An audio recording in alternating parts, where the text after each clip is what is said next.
You got an old clapped out truck sitting in the driveway that your wife is after you, that you got to get it out of there. Get her gone. Come on, it's time for it to go. Well, today we're going to be parting out this Chevy C20. I'm going to be showing you what parts we're going to keep and sending this thing on our way. Hi, I'm Robert. Welcome to Bow and Arrow Revivals. Hey, want to go for a ride in my square body? Yeah.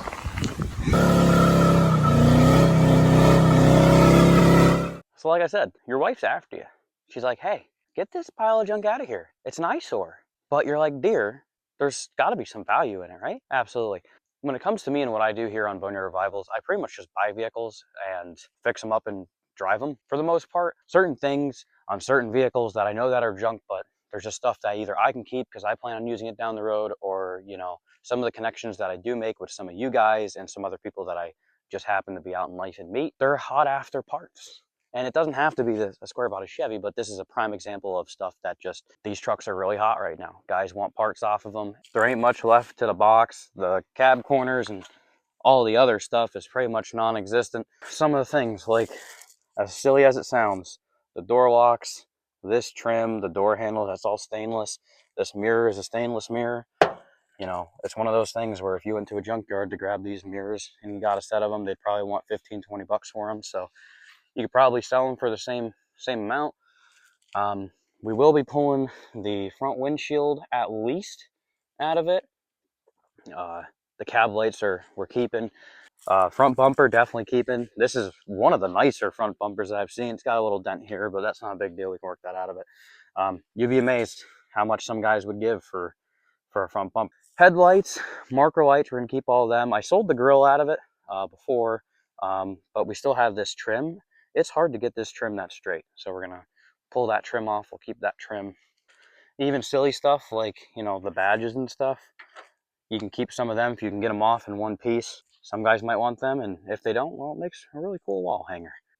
Some of the things here in the engine bay that you might not have been thinking about, wiring harnesses and stuff like that. You know, you're getting into starting to build some of these, keep that stuff, especially if it's good OEM stuff that you can just, you know, use in the next truck. We'll be pulling the wiring out of it. I'll probably end up keeping the door panels out of it too, and I might take the actual whole assembly out of the door for the crank windows. Also probably pulling the steering column out of it as well. It's not a tilt column or anything, but everything functions as it should. And you know, I have, you know, with that ignition, I have the actual original key to it and all that. So some of the stuff like that, OEM radio, and even the controls for, you know, the fan and stuff, that's stuff that it's always good to have extra of. The gauge cluster is a big one. After this video, go on eBay and look up a square body OEM gauge cluster. See how much they're going for. It's insane.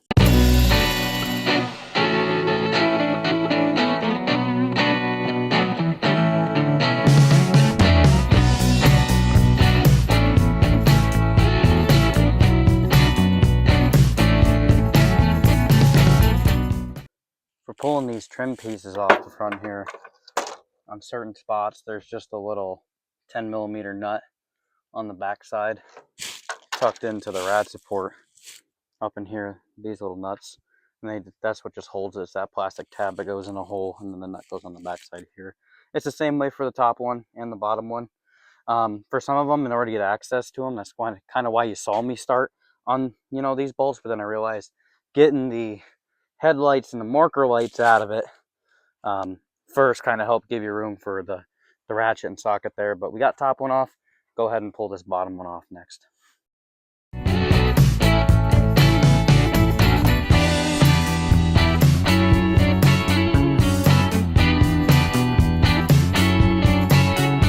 While we're here, I started looking at this filler panel here, and it's not too bad. And it's going to make it easier for me when I have to get down into the bumper bolts. So we're going to pull it out, and we'll throw that in the save pile too.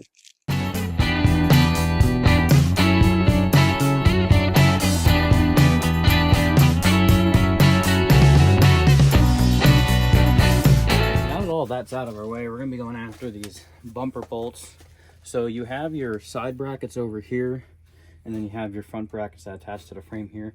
If there's anything that I've learned about these trucks is that the likelihood of you just getting on there with an impact and just sending them off, probably little to none. So I got some PB Blaster here and go ahead and spray them all up because I know better.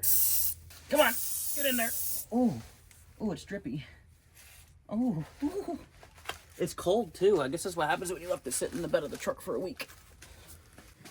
All right, we let our PB blaster soak for a few minutes here. Let's see if she gives.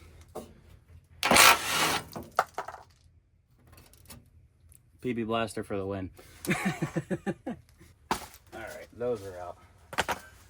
We just got 4 more to go. And just in case there's an OSHA representative hiding up in the woods somewhere, we'll put on some safety glasses. I don't have my ANSI 3 cut-proof gloves or steel toes on, but hopefully they'll understand that I'm, trying to put safety by choice, not safety by chance. If you're wondering, this chrome socket identifies as an impact socket. Okay? Because I know you're gonna get me on that too. Dang it. Oh.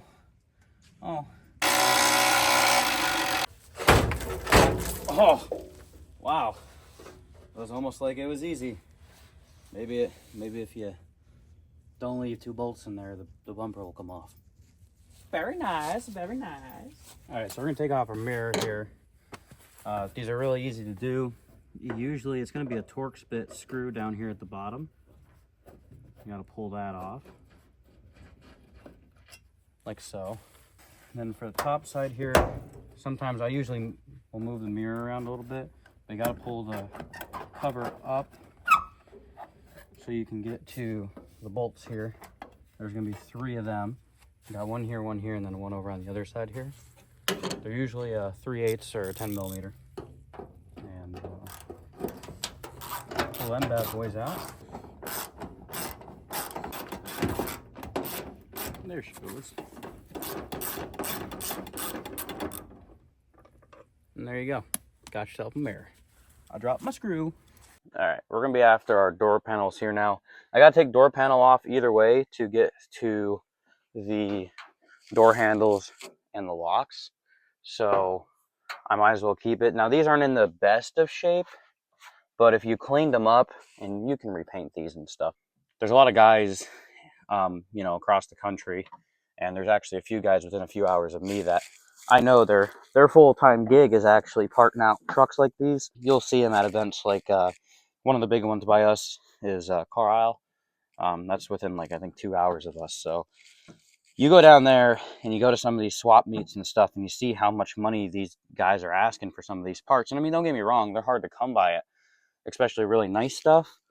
And some of their prices, they might be a little out there, but at the end of the day, it's a business. You got to make money off of it, right? So the way that I kind of look at, something like this for these door cards, I'm not out here to make money off of this. It's one of those things, if somebody needs these parts and I can make a little bit of money, I look at that as that goes back into buying parts for a project that we're working on. I'll actually get you in here on the driver's side door card. So, because this one actually has the window crank on it. So I figured I'd show you guys how to get that off. But as far as the door cards go, there's just a bunch of screws down at the bottom here. There's the 2 up here where your armrest would be. There's a screw just behind that. There's a screw up here by the inside door handle. And then some of the other things you're gonna have to take off of the lock pin. These just screw on. This one, okay, this one's gonna come off. So you got to pull that off in order to get the door card up, because the door card, it's got a bunch of plastic little clips on the inside too that kind of go up, that kind of hold it in. And basically to get these off, you have to actually pull the door card up. But like I said, your little lock tab things, those just screw on like that. So you just screw them off. For this window crank handle, if I can get a screwdriver gently pried in there so I can show you that, I'll bring you in and show you that. Some of you guys can fully see or not. There's a little horseshoe clip in there, tucked in just behind the window crank. You gotta get on that, and that just pulls off because there's a shaft in there. That little clip just pulls off, and then this whole thing pulls apart. Figured I'd show you that on the driver's side because the one on the passenger side wasn't intact. But yeah, you gotta pull that off, these off. we'll go ahead, I'll pull all the screws out once again for you, and then we'll show you some of those plastic clips that hold these in.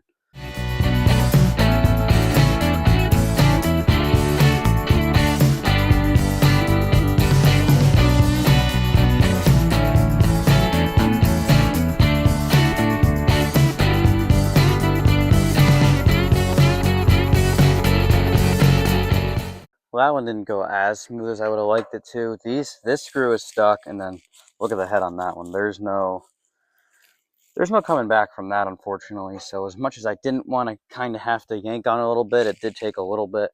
But here's all those, where all those screw inserts went in. These are nice because these just slide over. You can pull these guys right out and keep them.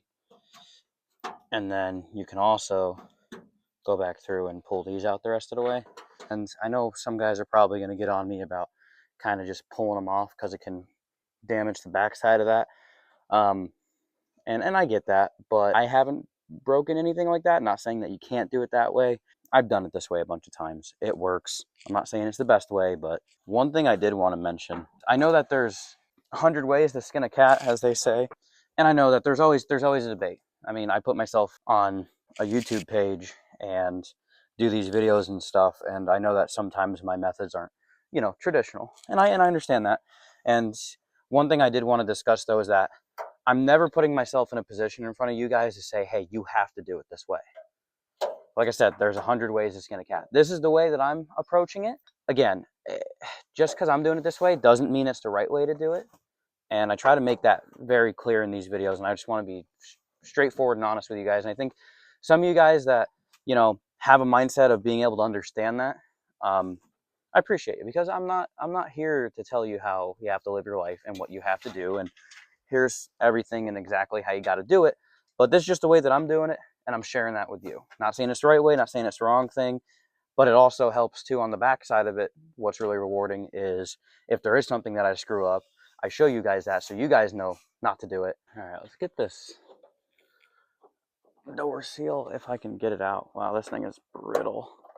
Now I got to there's a screw over here, and then there's a few screws.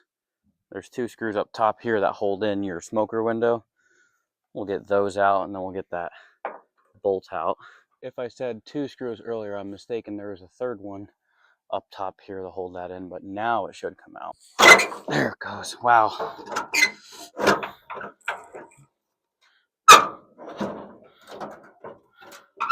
Gentle. Gentle. We don't want to break it. Oh, so close. There she is. Whew. Whew. Learn something new every day. Okay. Now we should be in good shape to grab our window here and try to very gently bring it up. Oh, come on. Come on. Okay. So the back one, I wish you guys were in here, but okay. Oh. Ooh, yeah, boy. Okay, track is out too. Nice. Good work. Good team effort. Fist bump. Fist bump. Yeah. All right, we bounce back over to our passenger door here because now we kind of get the gist of what needs to happen here. So I got all the bolts and nuts out that we're going to need. This screw on the bottom here for the smoker window. Yep, had to drill that one out again. So there's that. We got to get this window down. We'll get the wheel, the window seal out of it. And I'll go ahead and we'll snag this out, and then we'll pull this one out the same way we did the other one. And that's what's nice about having the opportunity to do this on a junk truck. So if I break anything, it's not like it's the end of the world. It sucks, but it's not the end of the world. But on top of that too, if you do each door, you make all the mistakes on the first door and hopefully still be successful. And you come over to the second door and it should cut your time in half. Hopefully, unless you're me and, you messed it up, but we won't talk about it. Come on, come here.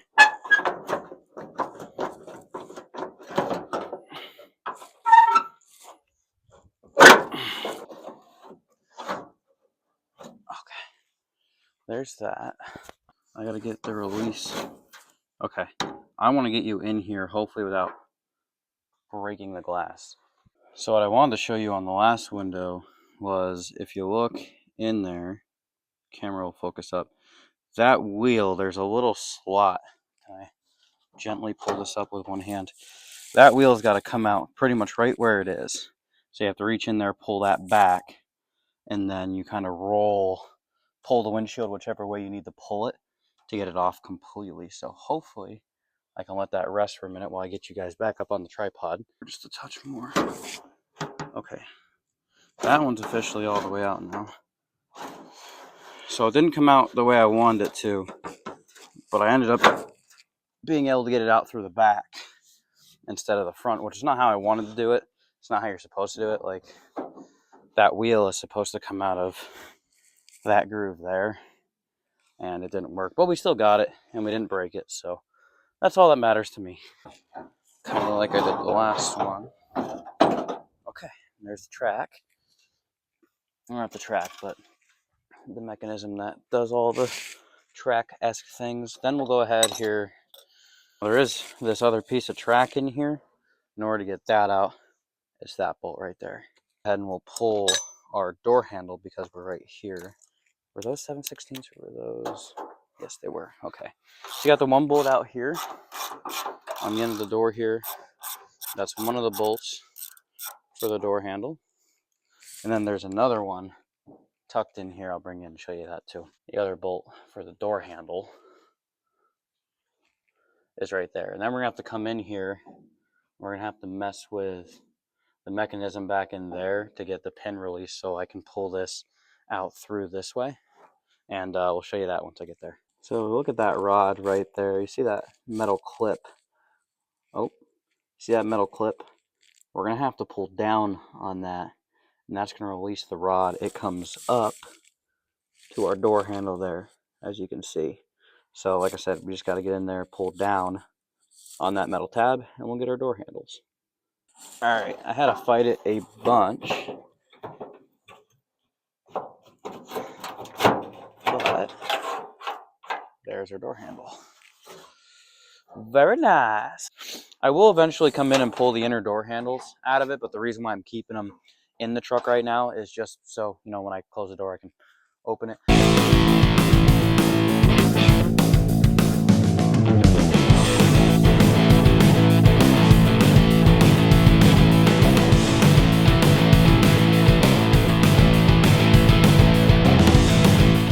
All right, so I just pulled the light switch out of it here. And I kind of wanted to show you how this does come out. It is a little cantankerous. So when it's in the truck, it goes through the metal part of the dash. So the first thing you're gonna do here is you're gonna pull back, you know, to pull the lights out while we turn them on. Then there's this little release button on the side here. You're gonna push that in and give it a twist, and it moves just a little bit and then it pulls out. There's that little retainer end on the end of the actual light switch. And then at that point, it's gonna be sitting in your dash like this. This guy then just threads off. Sometimes, depending on how tight it is, you might need a reasonable size screwdriver or something that'll just fit in here to cross this gap to pull that off. And then it's the same process when it goes back in. You just press it in and then see how it's retained. It won't come out until you push that button, you know, wiggle it a little bit and it comes out.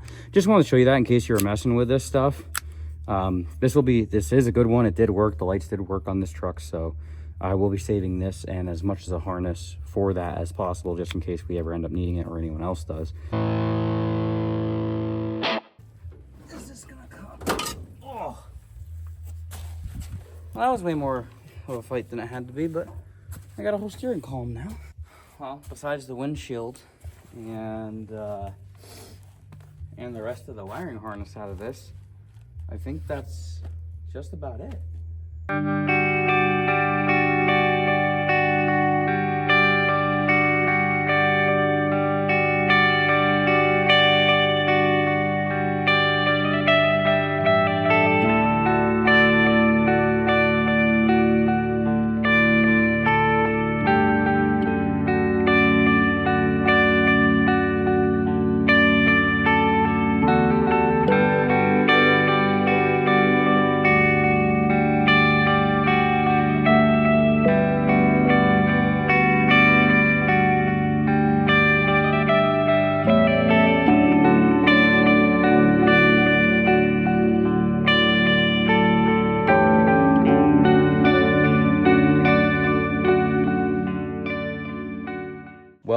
that's going to wrap up the story with this 84 C20. This one, weirdly enough, even though we stripped it and gut it and knew we're not going to do anything with it, still plays with my emotions a little bit because I've known this truck since the day I was born. Really good family friend owned it. And I remember we'd go to all the antique tractor shows and stuff, and you know, this would be the truck that he drove. And it's funny because I just have a lot of memories of this truck, you know, being at that shows and then even hearing stories of it. Like my mom drove it one time and she's like, yeah, there was a big massive hole in the driver's side floorboard and all this other crazy stuff. A lot of the pieces of her, you know, live on. The motor's currently, you know, in the square body, still living. So can't be too upset about that. Make sure to get out in the shop and keep wrenching on those project guys. They will not come together unless you're putting in the work. Also, if you got something that you're working on, let me know down in the comments. Love to hear about it. Thank you guys so much for watching Boneyard Revivals. We'll catch you next time. Take care.